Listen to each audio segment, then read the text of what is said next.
Hey everyone, today we're going to explore how to connect AWeber with Facebook.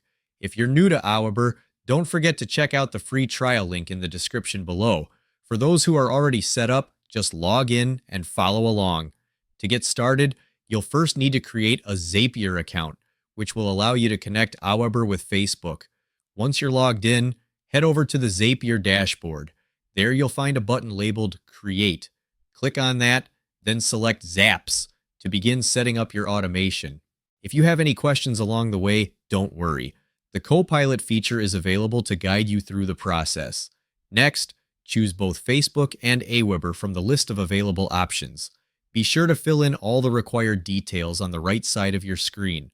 If you haven't connected your Facebook account to Zapier yet, you'll see a Sign In option. Click on the Sign In button, and you'll need to allow the connection. And you're all set. Your Facebook account is now connected to Zapier.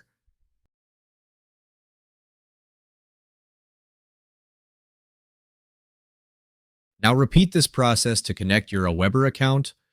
You will see a Sign In button. Click on it and then click Yes to continue to Excel, and your account will be connected.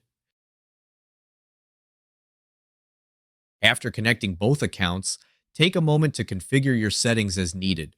When you're satisfied with everything, just click Publish to activate your Zap, and that's it. You're all set to automate your processes. I hope this video clarifies the steps and makes the entire setup easy for you. Before we end this video, I want to invite you to a free training on building your email list while earning high-ticket commissions. My team and I have been using this method to generate over $3,000 in commissions while growing our list for free.